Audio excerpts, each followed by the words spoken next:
Hey guys, Alex from Strong Star Series back again. This is my Open the Ultimate Gate 2014 and Mercury Rising 2014 pay-per-view reviews. These are the shows from this year's WrestleMania weekend. Let's get things started with the first show, Open the Ultimate Gate. This took place on Friday night, and the opening match was the Bravados defending the Open the United Gate tag team titles against Anthony Nese and Caleb Konley. A solid match, a little too slow and just kind of clunky at times. But picked up near the end. Kind of a just basic weak finish for me.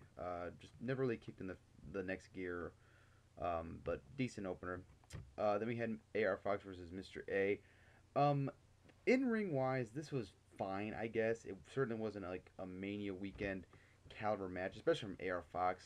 But Mr. A was surprisingly able to do some moves and was, not nearly as limited in the ring I think he was like by just by looking at the guy.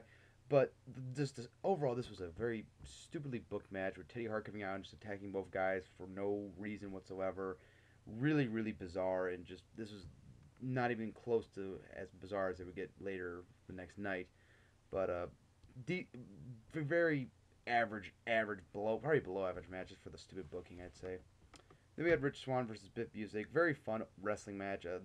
Rich Swann really showed some nice chain wrestling in this match, and as long with his high flying, Biff Busick is really, really great, and I really want to see more of this guy. A lot of good counters in this match too. Crowd wasn't super into it, but they got into it near the finish. But and the finish was a little weird. It was unique in a way, but it just was kind of weak, and didn't really do Busick any favors. Then we had Chuck Taylor and Drew Gulak taking on Fireman and Greenhead. Again, very fun wrestling match. I mean, they have a lot of chemistry together. These guys have worked well together. Just some good exchanges. A little boring during the heat segment, I think, but picked up nicely for the finish. Just solid match. Came back from intermission to have Low Key versus Trent Baretta. A good storytelling match, I think. I think Trent Baretta playing the arrogant, cocky heel, trying to avoid straight up fight wrestling Loki and going up against him was nice. Some good spots and counters, and the finish was pretty nicely done.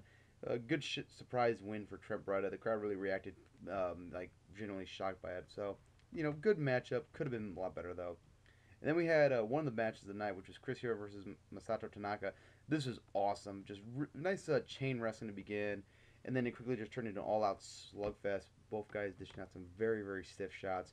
Really, really great. Just great chemistry from both guys. I'd love to see a rematch. Very nice Japanese feel to it. It very much felt like almost like Masato Tanaka and Ishii's match back from early last year.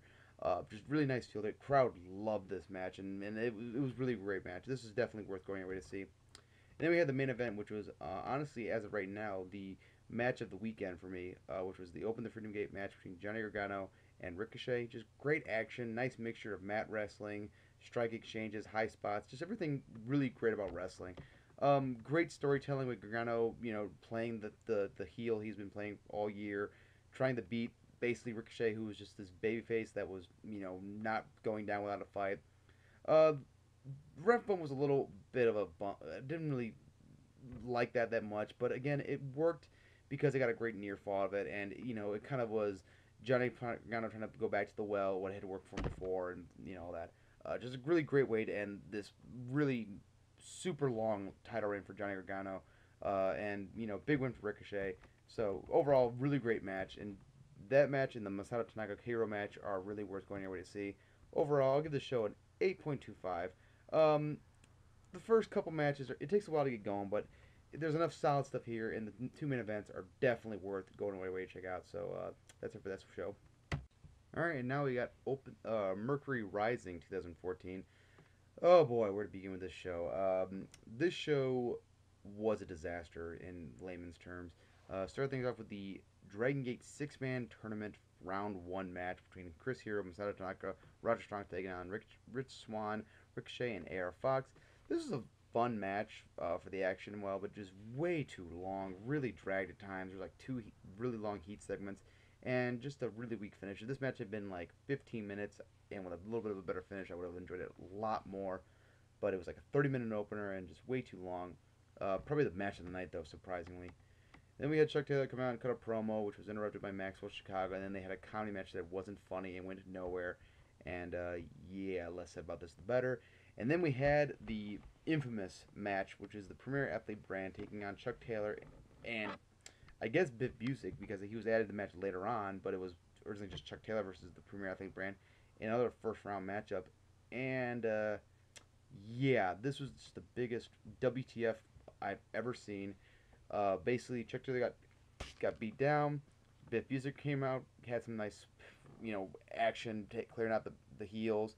Gets beaten down, and then out comes Teddy Hart and attacks everyone with his cat and Larry Dallas and two women for whatever reason, and then Anthony Nese just pins Chuck Taylor. It was just the biggest WTF ever. The crowd turned on the show after this and really took him out of the whole entire show.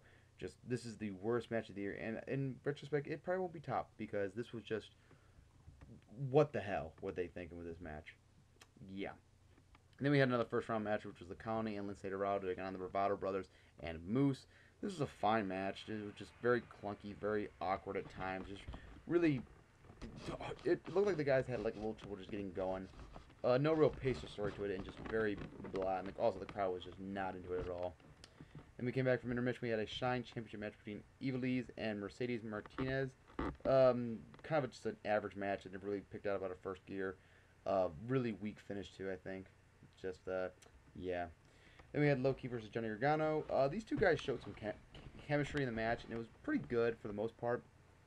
It was just really one-sided, with Gargano basically taking the advantage most of the match, and Loki getting some spurts of offense in, and just no real build-up to the finish, which just came out of nowhere. Disappointing to say the least, I think, because I really expected more from these guys. And yeah. And then we had the Dragon Gate 6-man tournament finals and an elimination match between the Premier Athlete brand Rich Swann, Ricochet, and AR Fox and versus the County and Lince Dorado. This was a very fun, fast-paced match to begin with. A lot of good action. Everyone was shining, and then it was beginning to pick up near the end, and just out of nowhere, it just ended with a out of nowhere finish. And yeah, the crowd just really just went, huh? And yeah, this was very, very disappointing. This whole show was disappointing. I mean, if the matches weren't just overall bad, they had really weak finishes, and just really nothing on this show was worth going out of your way to see. Just avoid the show as much as you can. This is probably the worst show of the year. Much worse than the Royal Rumble. Much worse than anything Teenage produced. I mean, this is just garbage. Avoid this show at all costs. Check out the Open and the Ultimate Gate if you want. But yeah, this show, avoid. Alright, take care, guys. Bye.